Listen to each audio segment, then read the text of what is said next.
baca tulis, mengerti banyak hal. Guruku, terima kasihku. Nyatanya diriku kadang buatku marah, namun segala maaf kau berikan.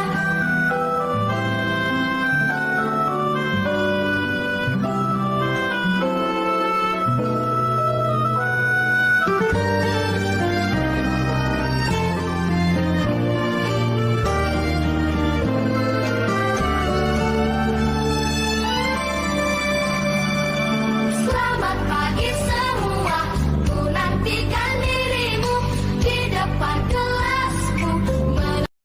Bismillahirrahmanirrahim. Assalamualaikum warahmatullahi wabarakatuh. Alhamdulillahirabbil alamin, wassalatu wassalamu ala asyrofil anbiya'i wal mursalin wa ala alihi wa sahbihi ajmain. Amma ba'du.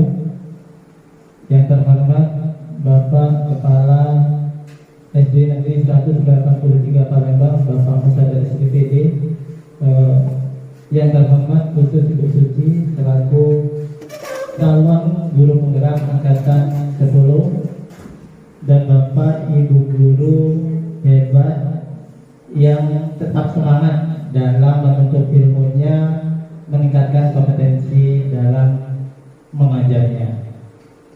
Alhamdulillahirabbil alamin.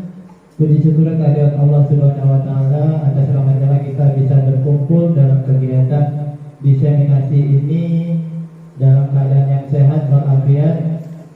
Dan selanjutnya, betapa sombongnya kita ketika kita mendengar kalimat sholawat, padahal kita selalu merindukan syafaatnya. Dengan beliau kita tidak bersholawat.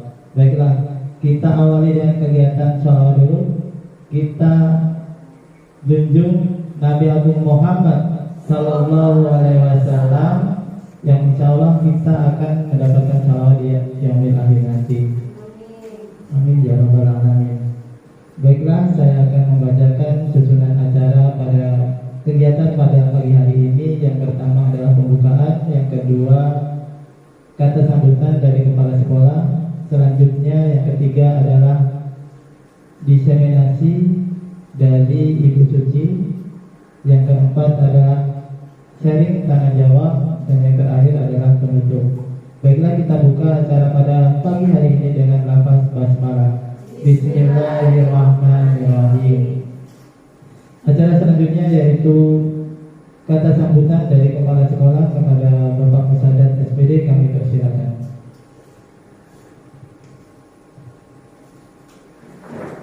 Bismillahirrahmanirrahim.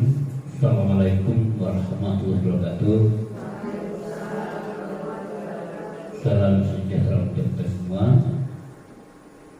Syukur alhamdulillah di pagi hari ini kita dapat berkumpul di ruangan ini dalam keadaan sehat walafiat. Dan tentunya kita selalu tidak henti-hentinya berselawat kepada junjungan kita dan Rasul SAW. Mudah-mudahan insyaallah kita sebagai umat yang setia akan mendapatkan semangat baik di dunia maupun di akhirat nanti. Bapak Ibu yang kami hormati, sekali lagi pertama-tama kita bersyukur pada pagi hari ini kita hadir untuk mengikuti satu kegiatan calon guru penggerak kita angka 10, Ibu Suci Apriyanti. Pada kegiatan destinasi budaya positif. Bapak Ibu guru dan pegawai SD Palembang yang kami muliakan, mudah-mudahan nanti apa yang disampaikan Ibu Suci ini merupakan suatu materi sesuai dengan judulnya budaya positif, karena sesuai dengan kanan bahasa guru kecil berdiri, murid kecil berlari. Artinya semua itu diawali dari kita semua. Mudah-mudahan dengan adanya definisi ini terus di antara kita budaya-budaya mungkin kurikulum sebagainya yang selama ini mungkin terlupakan, dengan diadakan kegiatan-kegiatan GDP ini. Mudah-mudahan insya Allah budaya-budaya positif itu mengembangkan kembali. Dengan harapan semua warga di sekolah ini, baik pegawai, siswa dan sebagainya, ada perubahan dan simpan untuk perubahan kegiatan dan perbaikan. Dan juga kami sebagai pimpinan selalu mendukung semua kegiatan ini agar kiranya betul-betul kegiatan ini membawa dampak yang positif, jangan hanya berdampak kepada individunya atau gurunya. Anggap kalau hanya berdampak gurunya itu tidak berhasil, karena sesungguhnya yang berhasil itu kita bisa berubah sikap atau bermain. Nah, barangkali itu harapan kami, mudah-mudahan kepada juga Bapak Ibu guru mungkin yang belum kesempatan untuk menjadi JDP, mudah-mudahan di akan masa-masa mendatang akan menjadi sama seperti Ibu Suci ini. Harapan kami Bapak Ibu guru dapat mengikuti secara tuntas ya, dan hal-hal yang perlu dikaji perjelas mungkin dapat didiskusikan. Dan juga Pak sebagai pimpinan mengucapkan terima kasih atas partisipasi Bapak Ibu sekalian. Dan juga Pak mohon maaf kalau pada kesempatan ini ada sesuatu yang kurang berkenan yang Pak sampaikan dan sebagainya, dan tentunya kepada Allah kita mengampunan. Barangkali itu saja bimbingan pada pagi hari ini. Mudah-mudahan kegiatan diseminasi budaya positif ini benar-benar sukses. Terima kasih atas segala perhatian. Wabillahi taufiq wal hidayah. Assalamualaikum warahmatullahi wabarakatuh.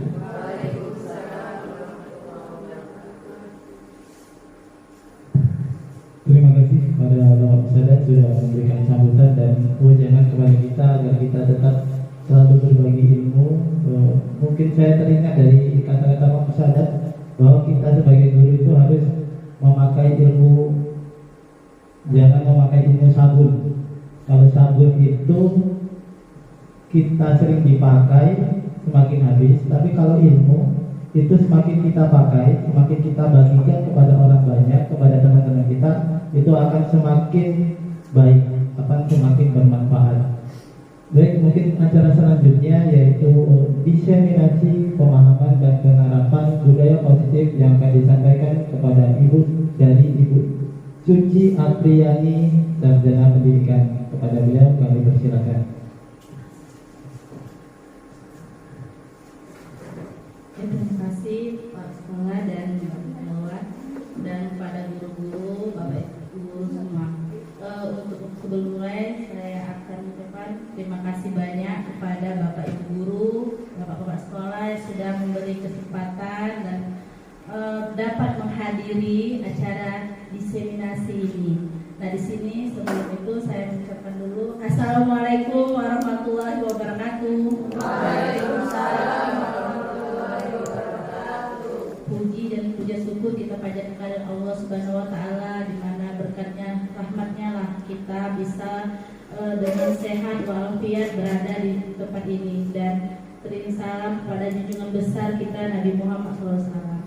Di sini saya sebagai calon guru penggerak angkatan 10 ini diberi kesempatan itu membuat diseminasi pemahaman dan penerapan budaya positif yang sudah kami dapatkan pada modul-modul yang sudah kami pelajari di di pendidikan guru penggerak PGP. Nah, di sini saya bertugas untuk pengibasan apa yang sudah kami dapat di pendidikan guru penggerak ini, kami imbaskan kepada guru-guru, kepada warga sekolah, sehingga kita dapat membuat sekolah ini mungkin menjadi lebih baik lagi.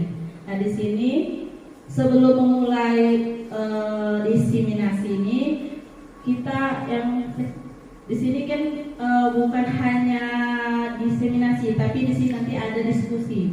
Jadi bagaimana kita bakal mempunyai bagaimana sekolah ini yang akan kita rubah, yang sudah baik kita pertahankan, yang belum baik kita rubah lebih baik lagi. Nah, tapi di sini ada kesempatan diskusi karena kami di sini Bu di PGP ini kami selalu dituntut untuk kalau kelas itu ada kesepakatan kelas. Nah di sini jadi karena kita diskusi, forumnya diskusi, kita kesepakatan diskusi dulu kita bentuk. Di sini ada beberapa kesepakatan diskusi yang sudah saya buat. Nah mungkin nanti ada tambahan dari guru-guru lain. Nah di sini ada aktif mengikuti diskusi, saling menghargai, bebas memberi pendapat yang membangun. Nah kira-kira ada yang mau menambahkan? Apa yang mau ditambahkan di kesepakatan diskusi ini sebelum kita memulai diskusi ini? Ya Bu Yuli? Kalau mau bertanya atau menjawab, silakan. Oke. Sekarang Bu, kalau mau bertanya atau menjawab, angkat tangan. Menjawab,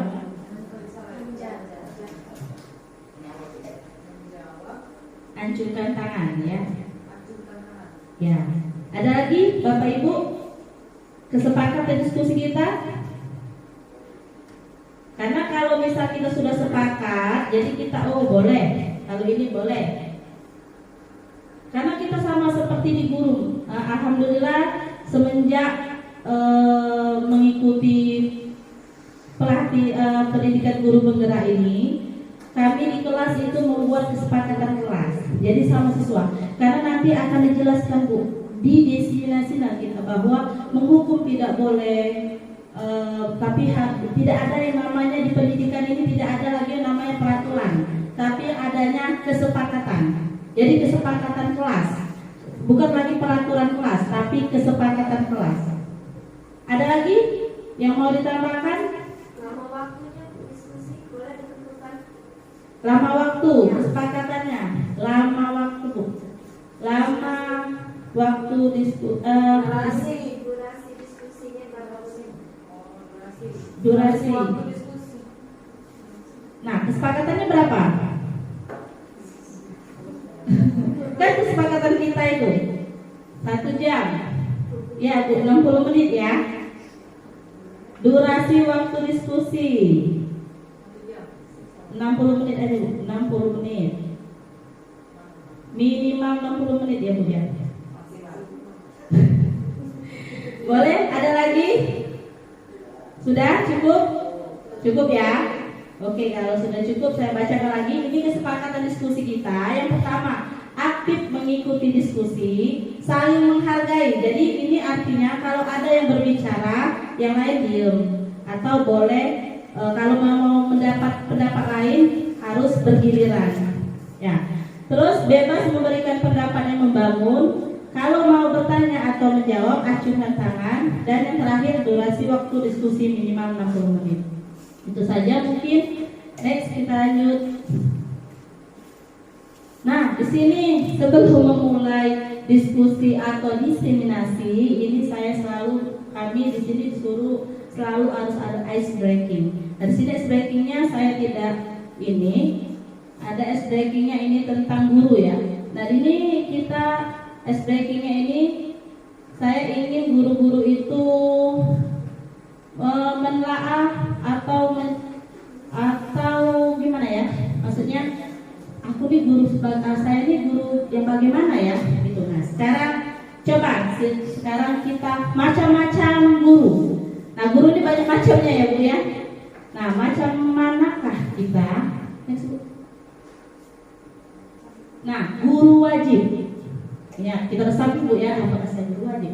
Guru wajib itu guru yang keberadaannya sangat dibutuhkan dan ketidakhadirannya membuat orang kehilangan. Apakah kita seperti itu? Karakteristik bekerja dengan tulus, administrasi lengkap, kemampuan mengajarnya bagus, selain mengajar juga aktif dalam berbagai kegiatan, memandang pekerjaan itu sebagai belajar.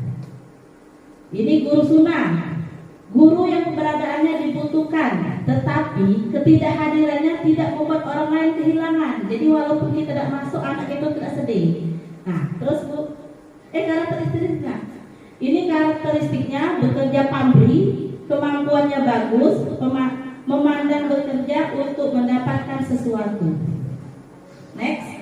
Nah, ini guru mubah. Boleh dicatat guru apa? Guru yang kehadirannya dan ketidakhadirannya sama saja. tidak berpengaruh. Karakteristiknya bekerja asal menggugurkan kewajiban, asal kerja saja. Tidak mempunyai keinginan meningkatkan kemampuan dan karir. Administrasinya asal ada dapat fotokopi, selesai mengajar pilih pulang. Next, guru makruh. Nah, ada makruh, Bu. Guru yang kehadirannya tidak diharapkan atau tidak masalah, sedangkan ketidakhadirannya membuat orang lain merasa tenang bekerja. Bersyukur kan kalau guru tidak masuk, bersyukur kawan ini.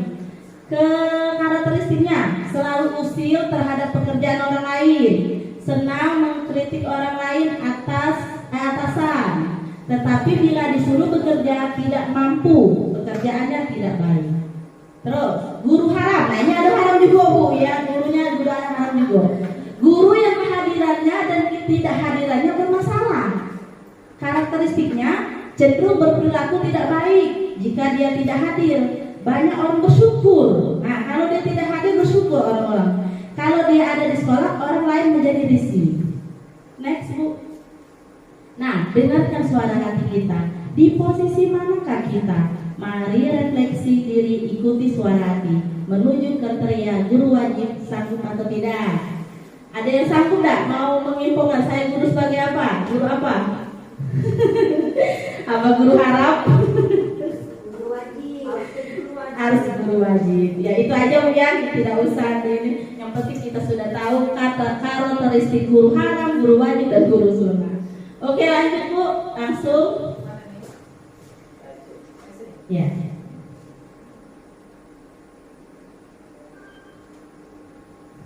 Nah, kita lanjut, Bu, ya, masuk tadi ice breaking sebentar ya, Bu, ya.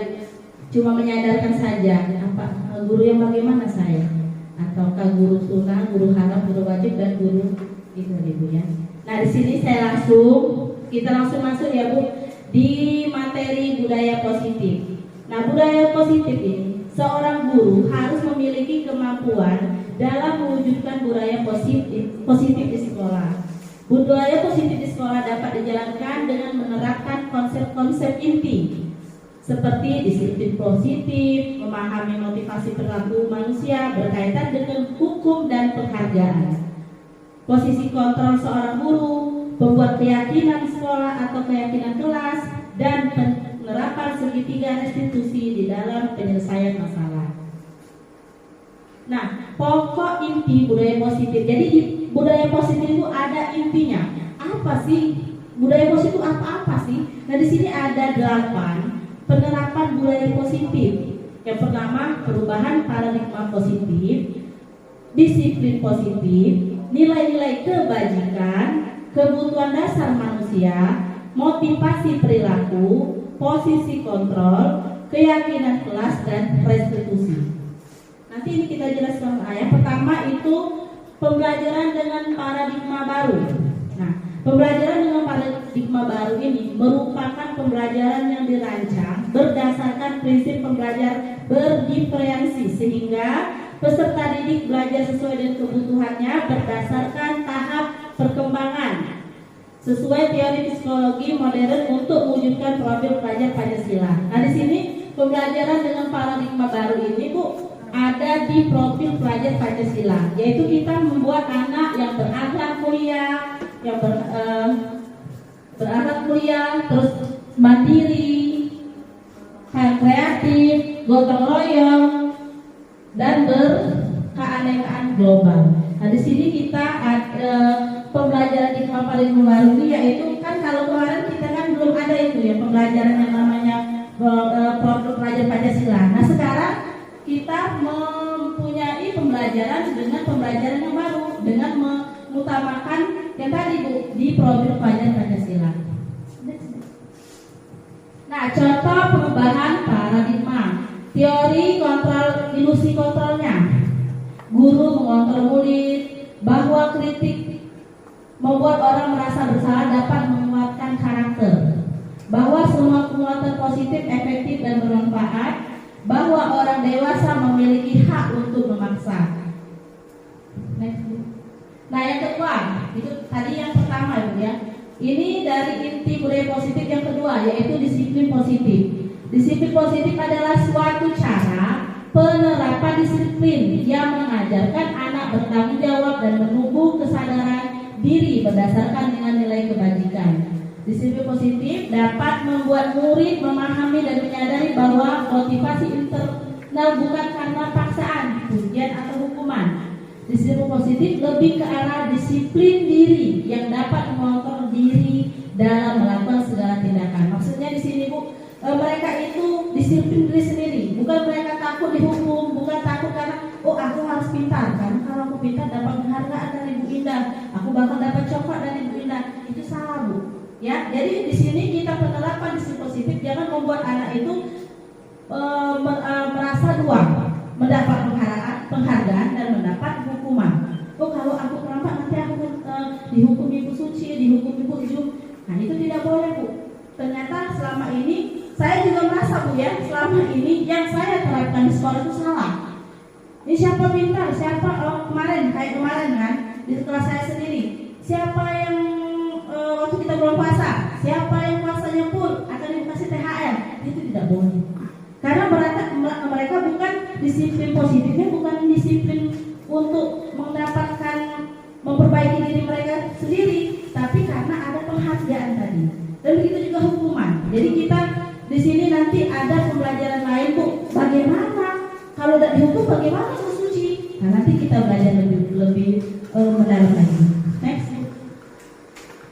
Nah di sini makna kata disiplin. Bapak Pendidikan Nasional kita yaitu Bapak Ki Hajar Dewantara menyatakan bahwa untuk menciptakan siswa yang merdeka, maka syarat utamanya harus mempunyai disiplin yang kuat, yaitu disiplin yang berasal dari motivasi internal, dari diri dia sendiri, dari dalam diri dia sendiri. Kalau tadi kan eksternal ya Bu ya, dapat penghargaan, dapat hukuman itu dari luar, dari eksternal. Nah di sini menurut Bapak Pendidikan Nasional kita harus dari diri dia sendiri.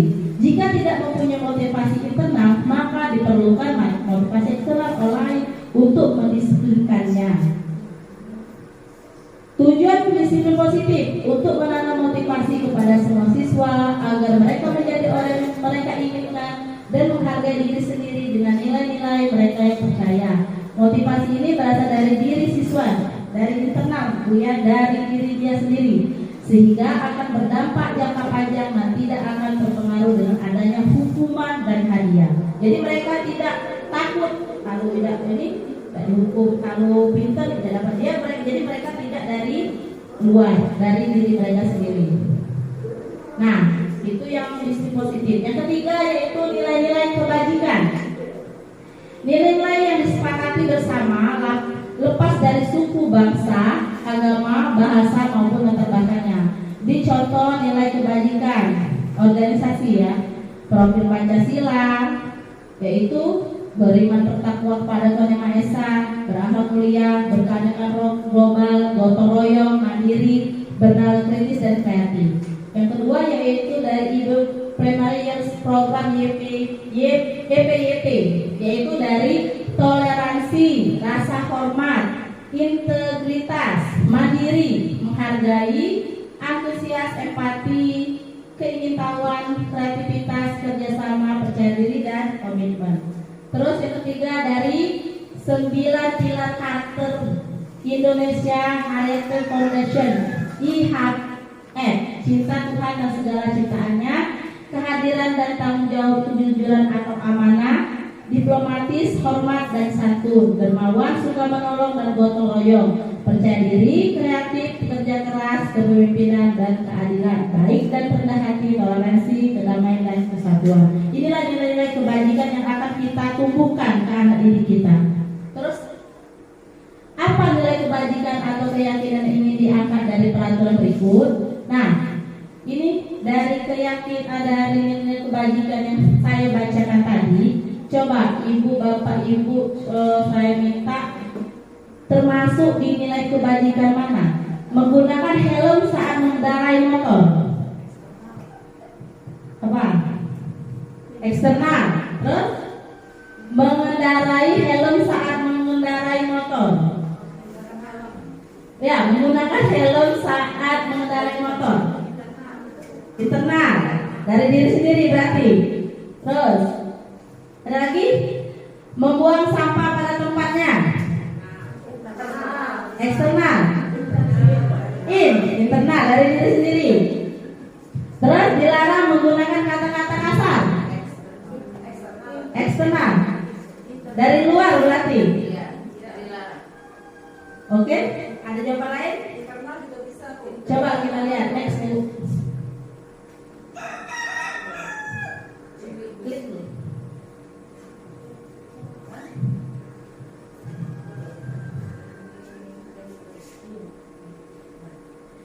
Nah, ini nilai-nilai kebajikannya Bu ya. Menggunakan helm saat mengendarai motor itu keselamatan. Ya. Jadi untuk diri dia sendiri keselamatan, benar tadi internal ya. Membuang sampah pada tempatnya, berarti nilai kebajikan untuk membersihkan, menjaga kebersihan. Dilarang kebutuhan dasar anak didik kita itu, kebutuhan dasar itu ada 5. Ada bertahan hidup, ada yang cinta sayang, ada yang butuh kasih sayang kan, ada penguasaan, ada kebebasan dan kesenangan.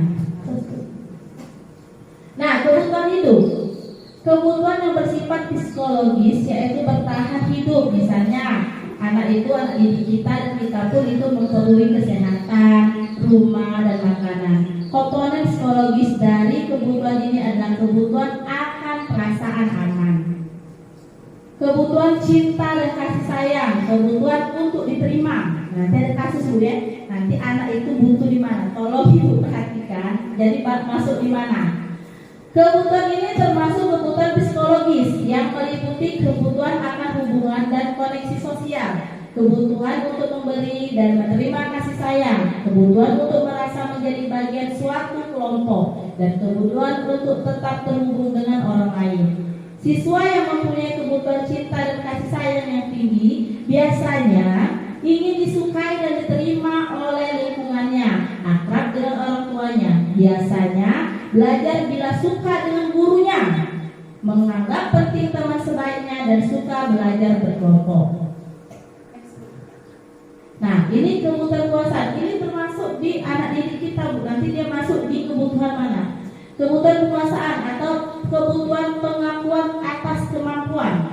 Kebutuhan ini berkaitan dengan kekuatan yang mencapai sesuatu menjadi terampil, menjadi kompeten, diakui atas prestasi dan keterampilan, dan didengarkan dan memiliki rasa harga diri.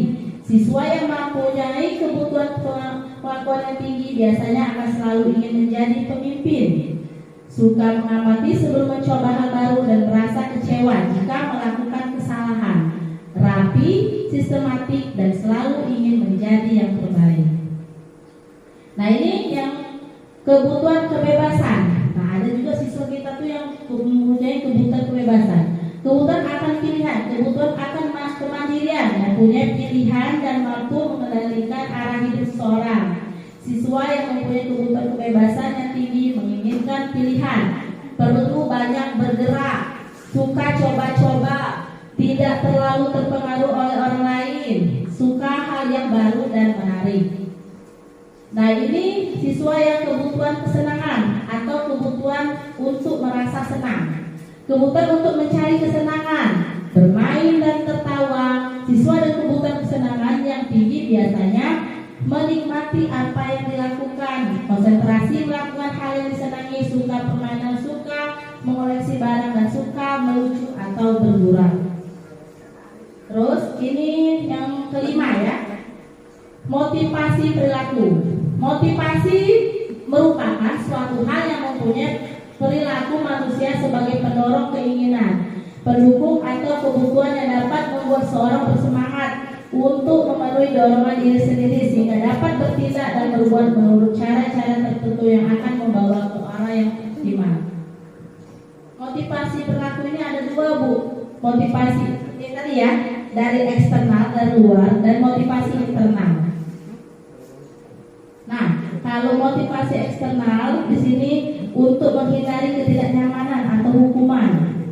Seorang berperilaku untuk menghindari permasalahan yang mungkin muncul dan berpengaruh kepada mereka secara fisik, psikologis ataupun tidak terpenuhi kebutuhan mereka bila mereka tidak melakukan tindakan itu.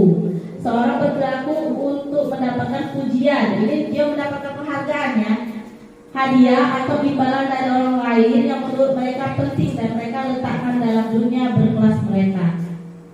Nah, kalau motivasi internal untuk menjadi orang yang mereka inginkan dan menghargai diri sendiri dengan nilai kebajikan yang ada, menghindari hukuman dan pemberian penghargaan berlebih agar meminimalis motivasi eksternal dalam diri muridnya. Jadi yang bagus itu motivasi internal ya Bu ya, dari diri sendiri.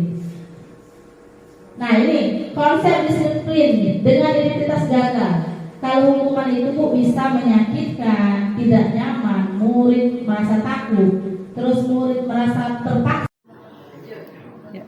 Konsep disiplin dengan identitas sukses. Nah di sini ada yang namanya supaya konsep disiplin dengan konsekuensi. Itu bisa menguatkan jangka pendek, perlu motorik berkelanjutan, stimulus atau respon. Murid menghormati peraturan, kehilangan waktu untuk merenungi kesalahan. Nah yang lebih bagus lagi yaitu dengan yang namanya restitusi. Murid bertanggung jawab untuk perilakunya, fokus pada pemecahan masalah jangka panjang. Murid menghormati dirinya dan orang lain. Teori kontrol dirinya memegang kontrol. Murid bersemangat memperbaiki kesalahan.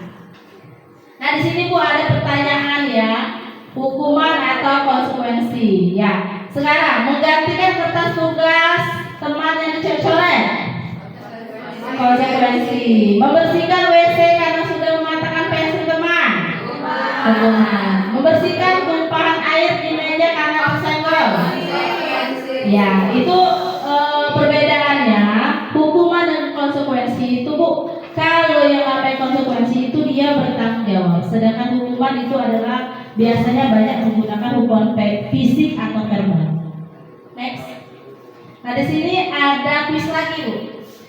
Randy termotivasi untuk belajar dengan giat karena akan diberi oleh ayah sepeda baru. Jika Randy dapat meningkatkan prestasinya, yang dilakukan Randy termasuk motivasi apa? Motivasi penghargaan. Jadi dia berharap penghargaan ya, Bu ya, ribut. Siti termotivasi untuk bekerja agar mendapatkan penghasilan sehingga dapat memenuhi kebutuhan hidupnya sehari-hari. Dia dilakukan Siti termasuk motivasi apa? Kebutuhan hidup ya, karena itu untuk kebutuhan hidupnya. Oke, next. Nah di sini ya kita masuk di posisi kontrol. Menurut Diane Bosen terdapat 5 posisi kontrol seorang guru terhadap siswanya. Nah kita termasuk yang mana Bu? Ada yang namanya penghukum, ada yang bisa menjadi teman, ada pembuat rasa bersalah, ada pemantau dan ada manajer. Nah ini kita bisa kita pahami, kita termasuk yang mana? Nah seorang penghukum itu yaitu seorang yang penghukum menggunakan fisik atau verbal. Guru yang menjalankan posisi penghukum akan berkata, patuhilah aturan saya, awas kalau tidak. Kamu selalu saja ya salah. Nah itu namanya dia penghukum. Terus membuat rasa bersalah. Orang merasa bersalah pada posisi ini biasanya guru akan bersuara lebih lembut, ya, menggunakan keheningan yang membuat siswa menjadi tidak nyaman, menjadi bersalah, atau dia jadi rendah hati. Contoh kata-kata guru dalam posisi ini misalnya, Bapak sangat kecewa dengan kamu. Barangkali ibu harus memberitahu kamu ya, kamu tidak sayang ya sama ibu. Nah jadi kalau kamu kenapa kamu selalu terlambat? Kamu tidak sayang ya sama ibu. Saya selalu ibu. Tiba-tiba ibu dikena marah oleh bapak sekolah. Nah jadi Ando itu merasa bersalah karena perbuatan dia kita yang diimbaskan kepada kita. Jadi inilah guru yang suka menjadi membuat orang menjadi bersalah. Terus ini posisi guru menjadi teman. Dalam posisi ini guru tidak akan menyakiti murid, tetapi akan selalu berusaha mengontrol siswa melalui persuasi. Posisi ini dapat berdampak positif dan negatif, tapi ada positifnya Bu ya, ada negatifnya. Jangan selalu kita nggak apa-apa saya dianggap teman terus, karena nanti kenapa? Anak itu negatifnya merasa gimana ya? Kata orang itu melunjak atau gimana ya? Nggak apa-apa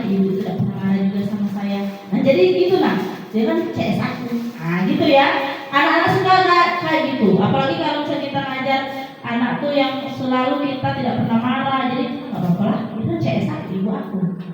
Di sini posisi positif berupa hubungan yang baik, kan? Hubungan yang baik, positifnya hubungan siswa dan guru itu akan baik, gitu ya. Tapi negatifnya itu, nah contohnya, ayo bantulah demi ibu, jangan terlambat lagi ya.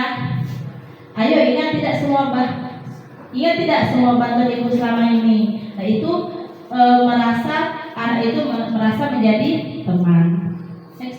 Nah ini pemantau, guru sebagai pemantau. Posisi pemantau berdasarkan peraturan dan konsekuensi dengan memisahkan hubungan pribadi. Pertanyaan yang biasa diajukan biasanya peraturannya apa yang telah kamu lakukan. Terus yang terakhir, nah ini yang bagus yaitu ini Bu, sebenarnya kita harus di posisi manajer. Guru berbuat sesuatu bersama murid, mempersilahkan murid bertanggung jawab perilakunya dan mendukung murid agar dapat menemukan solusi dan permasalahannya sendiri. Posisi manajer mengacu pada restitusi yang dapat menjadikan murid sebagai manajer bagi diri sendiri sehingga tercipta identitas positif pada diri murid. Nah ini next book. Nah ini tujuan 5 posisi kontrol guru terhadap siswa adalah mencapai posisi manajer, di mana pada posisi ini siswa dapat menjadi pribadi yang mandiri, merdeka dan bertanggung jawab atas segala perilaku dan sikapnya yang pada akhirnya dapat menciptakan lingkungan yang positif, aman dan nyaman. Dari kelima posisi kontrol guru, menurut Bapak Ibu posisi kontrol guru yang mana yang baik untuk kita terapkan? Yang mana menurut Ibu? Terus, nah ini analisis kasus berikut ini.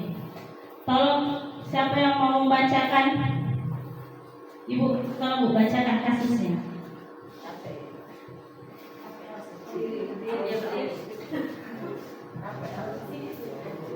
Ibu Dani sedang menjelaskan pelajaran bahasa Inggris di papan tulis.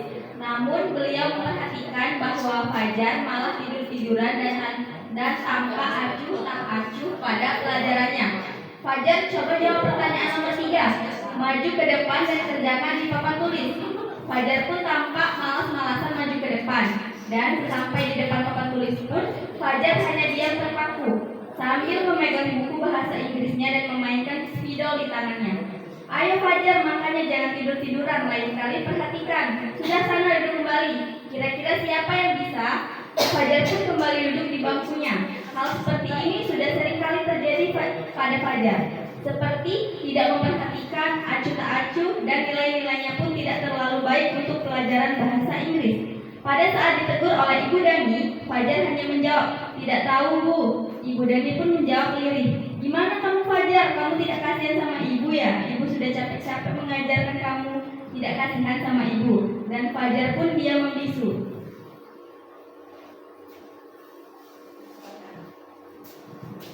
Oke, pertanyaannya. Nah, di sini kita langsung diskusi ya Bu ya. Diskusi. Posisi kontrol apa yang diambil oleh Ibu Dani dalam pendekatannya kepada Fajar? Tadi kan ada berapa? Ada berapa posisi kontrol?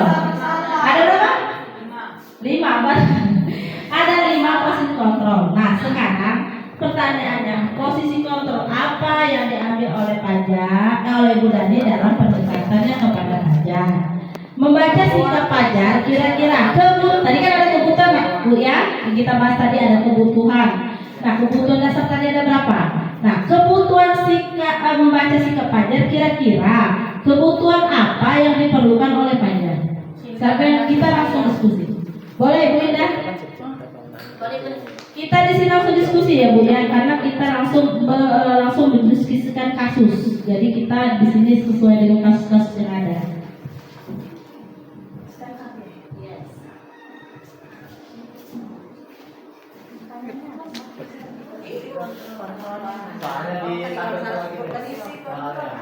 Baiklah, saya akan mencoba menjawab permasalahan kasus yang dialami oleh Fajar. Yang pertama, posisi kontrol yang diambil oleh Ibu Dani dalam pendekatannya kepada Fajar, menurut saya itu posisi kontrol cinta dan kasih sayang. Karena dalam hal ini Fajar itu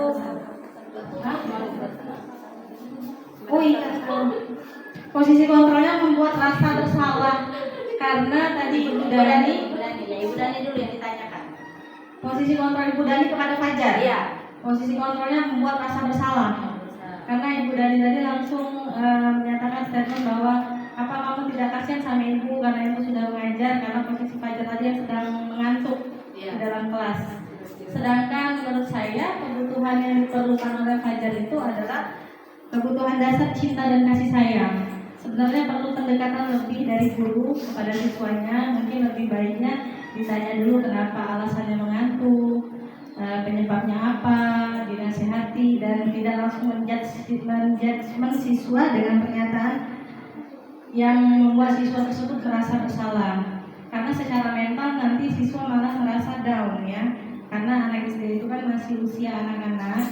Jadi kalau misalnya kita langsung menghakiminya, anak itu malah merasa semakin tidak mau belajar dan merasa takut dengan gurunya. Jadi sebaiknya guru itu melakukan pendekatan cinta dan kasih sayang terhadap Fajar. Terima kasih. Oke, terima kasih tepuk tangan untuk kita. Oke, terima kasih luar biasa guru hebat kita ya, Ibu Indah. Nah, menurut Ibu Indah tadi posisi kontrol ini yaitu posisi kontrol apa tadi itu? Membuat rasa bersalah. Ada yang lain, Bu? Tidak ada? Setuju dengan sepakat ya dengan Ibu Indah? Ya, karena tadi Bu Dani membuat si Fajar tadi merasa bersalah. Kamu tidak sayang ya sama ibu, ya? Lanjut next. Nah, yang itu tadi. Nah, ini jawabannya. Nah, ini jawaban posisi kontrol apa yang dari Bu Dani? Membuat rasa bersalah ya. Fajar memerlukan motivasi dari guru, benar ya kata Ibu Dina tadi, bahwa jangan langsung dibilang gitu ya. Harusnya kita pendekatan itu membuat motivasi dulu dari siswa, dari gurunya. Ditanya dulu kata Ibu Dina tadi kan, mengapa kamu tadi atau tidur terlambat atau mengapa. Jadi kita pendekatannya jangan langsung membuat anak itu merasa down. Benar kata Ibu Dina. Terus yang kedua tadi, Fajar butuh merasa diakui dan merasa keberadaannya diterima di kelas. Benar yang kata Ibu tadi, butuh kasih sayang. Oke, next. Nah, ini keyakinan kelas. Keyakinan merupakan nilai-nilai kebaikan atau prinsip-prinsip disepakati secara universal. Orang akan lebih semangat untuk tergerak untuk melaksanakan keyakinannya daripada hanya mengikuti aturan. Jadi kita di sini peraturan itu kita ganti, jangan dibuat lagi peraturan kelas, peraturan sekolah, tidak boleh lagi ya Bu ya. Di sini kita ganti, kita ubah dengan keyakinan kelas dan atau keyakinan sekolah. Nah, mengapa keyakinan kelas? Mengapa tidak peraturan kelas? Kenapa Bu? Kenapa? Siapa yang mau? Mengapa kita memilih peraturan tentang menggunakan helm pada saat menggunakan motor pada kedua motor? Langsung next. Nah, di sini untuk membuat keyakinan kelas bersifat lebih abstrak dari peraturan yang lebih rinci dan nyata. Jadi kita ajak anak-anak itu bebas anak-anak. Nah, ini kan kita tahu ajaran baru ya Bu ya nanti ya. Nah, anak-anak, tolong kita akan mengadakan keyakinan kelas. Apa yang kita yakini? Seperti saya di kelas saya itu, tidak boleh mencontek, tidak boleh terlambat. Nanti pada saat kan siapa yang membuat dan diyakini kalau dia melanggar kan mereka merasa mereka yang membuat tuh jadi mereka senang melakukannya karena itu keyakinan yang mereka yakini, yang mereka buat sendiri. Ya, keyakinan kelas berupa pernyataan universal. Keyakinan kelas selalu dibuat dalam bentuk positif. Keyakinan kelas harus dibuat tidak terlalu banyak sehingga mudah diingat. Ya, jangan begitu banyak buat, tidak boleh, pokoknya yang mudah diingat saja. Tidak boleh mencontek kali ya, tidak boleh buang sampah sembarangan, harus jangan terlambat. Nah, itu yang memang sehari-hari yang dibuat oleh siswa kita. Next week. Nah, contoh keyakinan kelas. Nah, hormat, kita harus hormat, diterima dan dimiliki, bekerja. Nah, ini gambar siswa yang di kelas saya sudah membuat keyakinan kelas. Next Bu. Nah, Perbedaannya, peraturan kelas, kembalikan barang ke tempatnya, keyakinan kelas itu bertanggung jawab. Jadi kita di sini perbedaan peraturan dan keyakinan kelas itu dilarang mengganggu orang lain. Itu kan peraturan nih. Tapi keyakinan kelas kita saling menghormati. Hadir di sekolah 15 menit sebelum. Nah, ini peraturan menghormati orang lain, komitmen. Komitmen artinya, oh orang lain sudah datang semua, kok aku terlambat. Nah, jadi dia mempunyai keyakinan kelas keyakinan dia sendiri. Dilarang menggunakan narkoba. Itu kan untuk apa? Itu kan peraturan, tapi itu kan kesehatan. Jadi keyakinan dia itu harus sehat.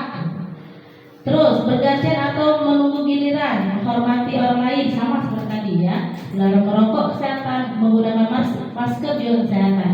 Berjalan di kelas atau koridor. Ini kan peraturan. Nah ini kan untuk keamanan. Coba kalau dia berjalan di ini kan tidak aman. Terus, nah yang terakhir ya, ini yaitu penerapan budaya positif yang terakhir yaitu restitusi.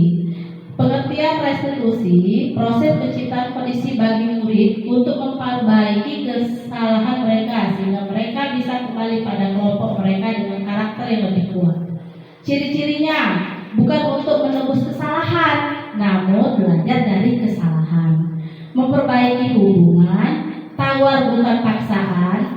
Restitusi menuntut untuk melihat ke dalam diri. Restitusi mencari kebutuhan dasar yang berdasarkan tindakan. Restitusi adalah cara yang baik. Restitusi fokus pada karakter bukan tindakan. Restitusi bukan fokus pada solusi. Restitusi mengembangkan murid yang berbuat salah pada kelompoknya. Next, nah ini segitiga restitusi. Next, nah segitiga restitusi itu ada 3 ya Bu. Yang pertama menstabilkan identitas, yang kedua itu validasi tindakan yang salah, yang terakhir menanyakan keyakinan. Karena kita sudah membuat keyakinan kelas kan. Nah ini sisi menstabilkan identitas. Di sini contohnya langsung ini sisi ini kita membuat anak itu kita tanya dulu. Berbuat salah itu tidak apa-apa. Misalnya ada anak terlambat, kita buat 3 langkah, 3 itu dengan cara yang pertama menstabilkan identitas. Kita tanya, mengapa terlambat? Tidur jam berapa semalam? Pokoknya kita stabilkan dulu. Jadi dia, oh aku tidur jam sekian Bu, memang salah aku Bu. Nah gitu. Terus Bu, nah baru nanti dia dari jawab itu. Dan validasi salah. Kita jangan seperti kata Bu Indah tadi, jangan langsung menyalahkan.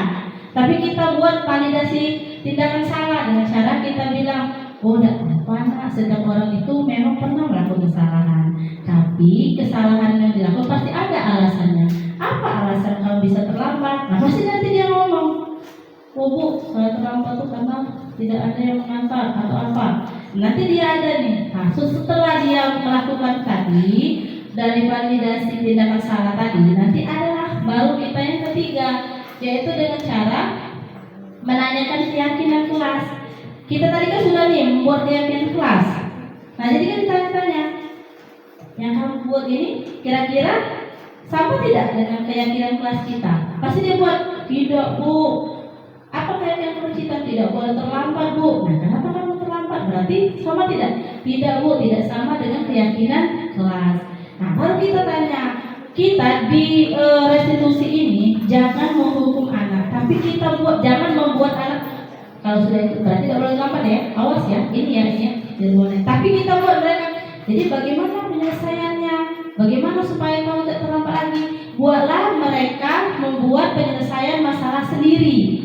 Oh ya Bu, saya janji Bu, nanti saya tidak akan tidur larut malam lagi. Saya janji Bu, saya tidak akan terlambat lagi. Nah itu yang namanya segitiga restitusi. Nah sekarang kita langsung lanjut. Ini kita langsung diskusi ya Bu ya. Analisis kasus. Nah di sini ada kasus nih dari segitiga restitusi tadi. Anto dan Dino sedang bermain bersama di lapangan basket dan tiba-tiba terlibat dalam sebuah pertengkaran adu mulut. Dino pun menjadi emosi dan mengadakan kontak fisik, menarik kemeja Anto dengan kasar guru piket langsung melerai mereka dan membawa mereka ke ruang kepala sekolah.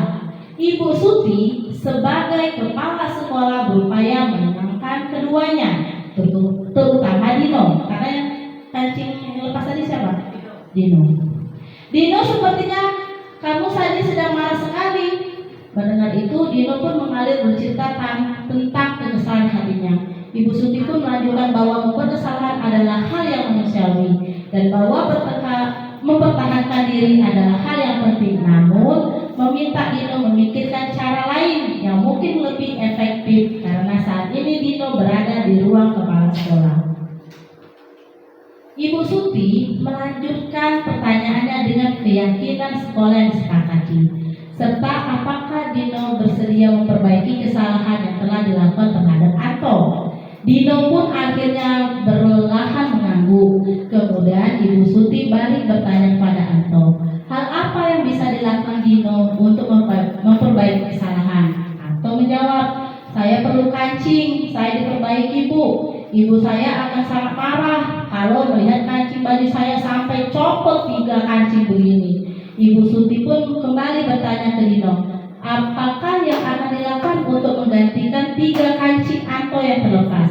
Dino berpikir sejenak, namun menjawab, wah tidak tahu Bu, saya lem kembali saja mungkin ya Bu. Ibu Suti berpikir sebentar dan menanggapi, kalau dilem akan mudah terlepas kembali Dino. Bagaimana kalau kamu menjahitnya saja? Bersediakah kamu? Dino tampak ragu-ragu dan menanggapi, menjahit? Mana saya tahu bagaimana menjahit Bu. Ibu Suti meneruskan, apakah kamu bersedia belajar menjahit? Dino berpikir sejenak, memandang ke meja Anto dan menanggapi, yang mengajari saya siapa Bu? Dengan cepat Ibu Suti menjawab, Pak Irfan, guru tata busana. Dino kembali diam sejenak memandang ke meja Anto yang tanpa kancing. Akhirnya Dino mengganggu tanda menyetujui dan sepanjang siang itu Dino belajar menjahit dan memperbaiki kemeja Anto. Terakhir kali terlihat keduanya anak laki-laki tersebut, Dino dan Anto pada jam pulang sekolah, mereka sudah bercengkrama dan bersenda gurau kembali. Nah, pertanyaan satu-satu ya Bu, kita bahas ya. Posisi kontrol apa yang telah dipraktikkan oleh kepala sekolah Ibu Suti? Apa? Manajer. Sekarang siapa yang mau? Ibu Jum. Kata Ibu Jum tadi manajer. Coba jelaskan mengapa menurut Ibu Jum, Ibu Suti sebagai kepala sekolah itu menggunakan posisi kontrol manajer. Baiklah, terima kasih atas waktu dan penjelasannya. Saya akan memberikan pendapat saya tentang kepala sekolah Ibu Suti terhadap anak si ini. Menurut saya, Ibu kepala sekolah Ibu Suti ini menggunakan pendekatan posisi manajer ya, manajer ya. Kenapa? Karena saya memperhatikan Ibu Suti ini dia tidak langsung memarahi si anak, tetapi anak itu ditenangkan terlebih dahulu, lalu dipertanyakan permasalahannya, kemudian dituntut bagaimana cara memikirkan bagaimana cara menyelesaikan permasalahan itu, dan anak itu diberi kesempatan untuk memperbaiki dan memikirkan sendiri bagaimana cara menyelesaikan permasalahan itu. Menurut saya sekian itu. Terima kasih. Terima kasih, tepuk tangan. Terima kasih, luar biasa ya ibu hebat kita, Ibu Jumiati. Ada lain kata Ibu Jumiati, itu posisi kontrol yang digunakan Ibu Suti itu adalah manajer. Jadi kan tadi kita ada berapa posisi kontrol tadi? Ada 5. Apa tadi? Penghukum, teman, membuat rasa bersalah, pemantau, dan terakhir manajer. Nah, menurut Ibu Jum itu manajer. Yang lain? Bisa? Setuju? Ada yang lain menambahkan? Ya, benar ya kata Ibu tadi ya. Mungkin karena manajer dia menggunakan apa tadi? segitiga restitusi, yaitu pertama menstabilkan identitas, yang kedua dia memvalidasi tindakan salah, yang ketiga dia menanyakan keyakinan. Nah di situ sudah digunakan oleh Ibu Suti sebagai manajer. Terus yang kedua, pertanyaan kedua, dalam kasus tersebut bagaimana Dino dikuatkan? Bagaimana Anto dikuatkan oleh Ibu Suti? Siapa? Ya, oke, Pak Elwan. Tolong buka kasusnya lagi. Kasusnya. Bukan kasusnya. Apa? Yang Bagaimana Anto dikuatkan dan Dino dikuatkan oleh Ibu Suti?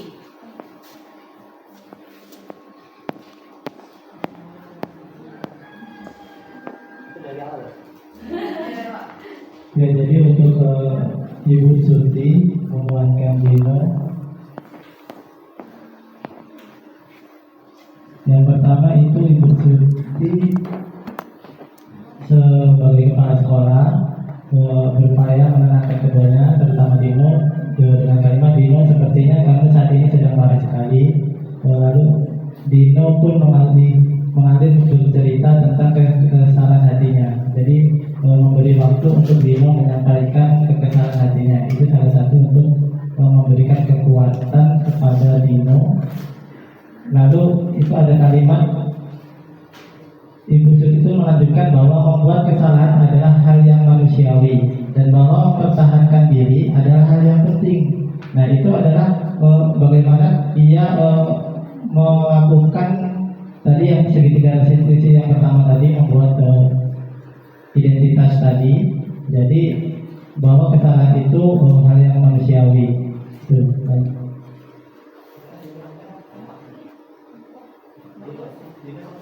Anto, penguatan pada Anto.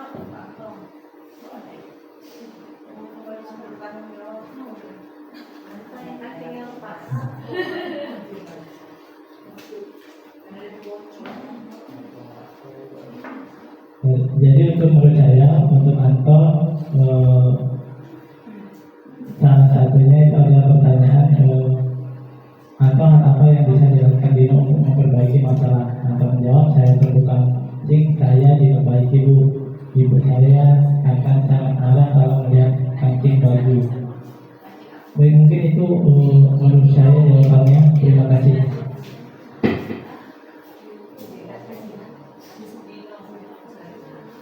Oke, penguatan. Nah, penguatan. Terima kasih untuk Ibu Elwan. Terima kasih dulu hebat Pak Elwan ya.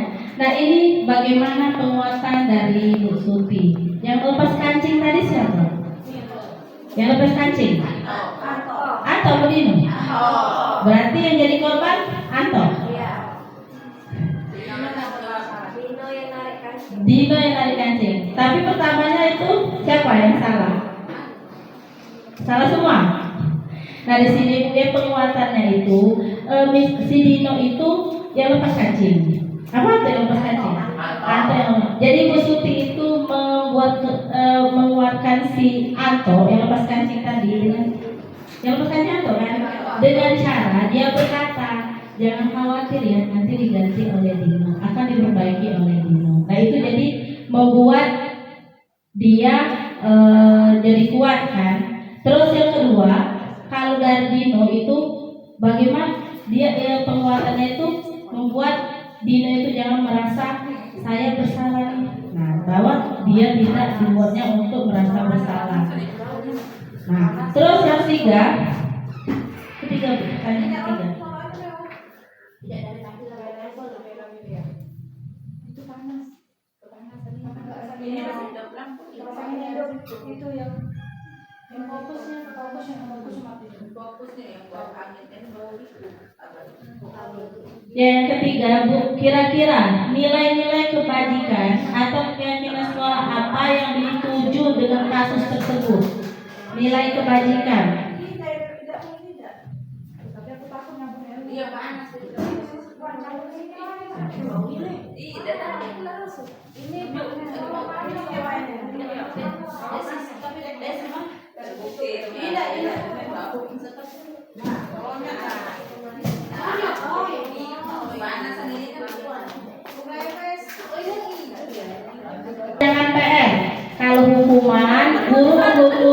tersebut menghormat bendera 10 menit.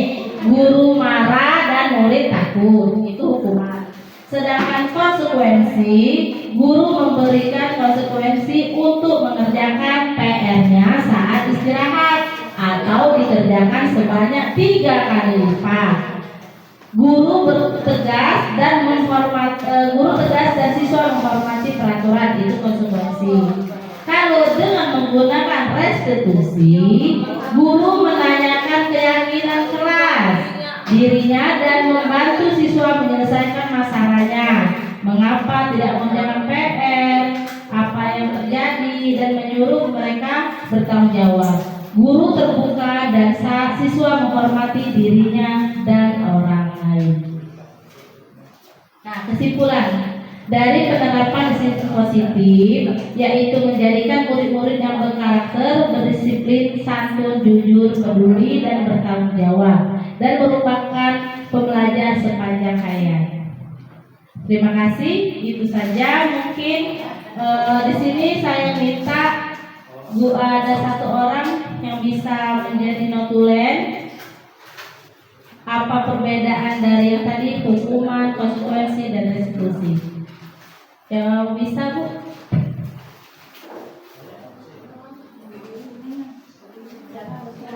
Boleh Ibu Yuli simpulkan.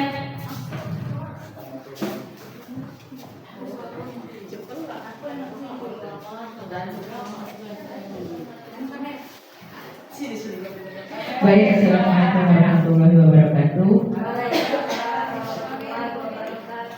Saya menyimpulkan yang saya dengar dari pemaparan Ibu Suci tadi. Di sini ada tentang hukuman dan juga konsekuensi. Tadi ya ada juga restitusi, segitiga restitusi.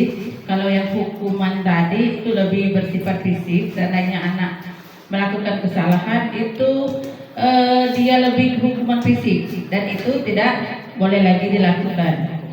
Sebaiknya untuk ke depan kita ganti dengan konsekuensi. Seandainya dia melakukan kesalahan, maka dia harus mempertanggungjawabkan konsekuensi dari apa yang dia salah tadi. Misalnya tadi ada contoh dia mencoret kertas ulangan kawannya, maka dia harus menggantikan dengan kertasnya, tidak harus membersihkan WC atau menyapu halaman dan sebagainya itu. Kemudian ada macam-macam 5 posisi kontrol seorang guru. Jadi kita itu harus menempatkan diri di mana, apakah kita sebagai teman atau juga bisa sebagai pemberi rasa bersalah, ya. Terus kita juga seandainya kita mau melaksanakan segitiga restitusi tadi, kita harus memposisikan diri sebagai manajer. Jadi kalau ada anak yang bersalah, kita tenangkan dulu apa permasalahannya, kemudian kita kembalikan dulu ke anaknya apa yang harus dia lakukan untuk merubah sifatnya lebih baik lagi. Seperti itu Ibu Suci, terima kasih. Wassalamualaikum warahmatullahi wabarakatuh. Oke, terima kasih Bu Yuli, guru hebat. Itulah mungkin diseminasi yang sudah disimpulkan juga oleh Ibu Guru Bu Yulia. Itu mungkin nanti kalau ada ini kita kondusifkan untuk membuat keyakinan kelas di kelas kita masing-masing dahulu. Ya, jadi saya minta karena saya juga mau membuat perubahan. Di perubahan ini saya ingin semua kelas itu mempunyai keyakinan kelas. Nah, mungkin bisa nanti minta tolong guru-guru didokumentasikan. Nanti dokumentasinya kirim sama saya karena mungkin untuk tahun ajaran baru juga nggak apa-apa ya Bu ya, karena kita mungkin nanti siswa baru dan mungkin nanti dengan tugas baru di kelas mana. Karena kalau sekarang keyakinan kelas kita sudah hampir habis ya Bu ya, karena sudah ulangan. Itu saja. Mungkin terima kasih sebelumnya saya ucapkan sudah sempat hadir dan mengikuti diseminasi ini. Terima kasih kepada, kalau saya ada salah kata dan saya kurang, kepada Allah saya mohon ampun. Saya akhiri, wabillahi taufik wal hidayah. Wassalamualaikum warahmatullahi wabarakatuh.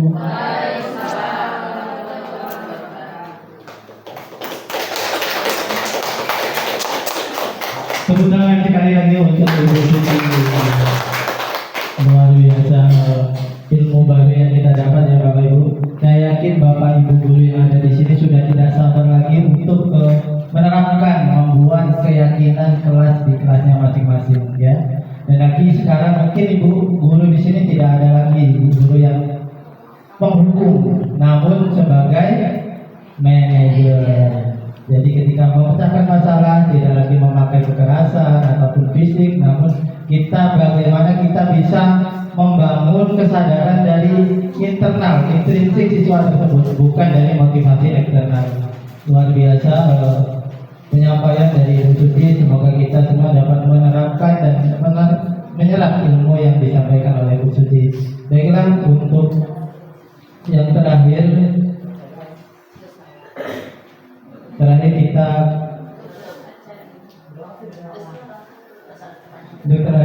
kita penutup. Mari kita tutup acara ini dengan lafaz hamdalah.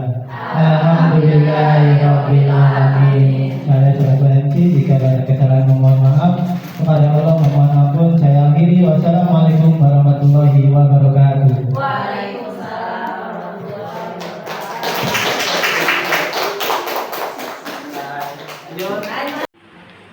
Assalamualaikum warahmatullahi wabarakatuh. Perkenalkan, nama saya Irwan Wahyudi. Saya guru SD Negeri 183 Palembang. Di sini saya ingin mengucapkan terima kasih atas kegiatan diseminasi berbagi praktik baik dari Bu Suci Apriani. Atas kegiatan tersebut saya memahami berbagai ilmu terkait bagaimana kita menyikapi permasalahan siswa dengan cara segitiga retribusi, dan juga saya akan bisa juga menerapkan budaya-budaya positif yang akan diterapkan di sekolah atau di kelas saya. Terima kasih atas ilmunya, berbagi praktik baiknya kepada Bu Suci. Semoga terus bermanfaat, terus berbagi ilmu-ilmu yang akan didapat dari guru penggerak. Semangat! Assalamualaikum warahmatullahi wabarakatuh. Perkenalkan, saya Dinda Yuliantika. Saya mengajar di SD Negeri 183 Palembang. Dari diseminasi tentang budaya positif yang sudah dilakukan oleh Ibu Suci Apriani SPD, saya menjadi terinspirasi dan sangat termotivasi serta bersemangat untuk melakukan perubahan ke arah yang lebih baik, terutama dalam mempraktikkan konsep-konsep budaya positif ke dalam kelas di SD Negeri 183 Palembang. Saya merasa yakin bahwa dengan kita mempraktikkan nilai-nilai budaya positif, kita dapat menciptakan lingkungan yang lebih positif dan inklusif bagi seluruh anggota komunitas di sekolah.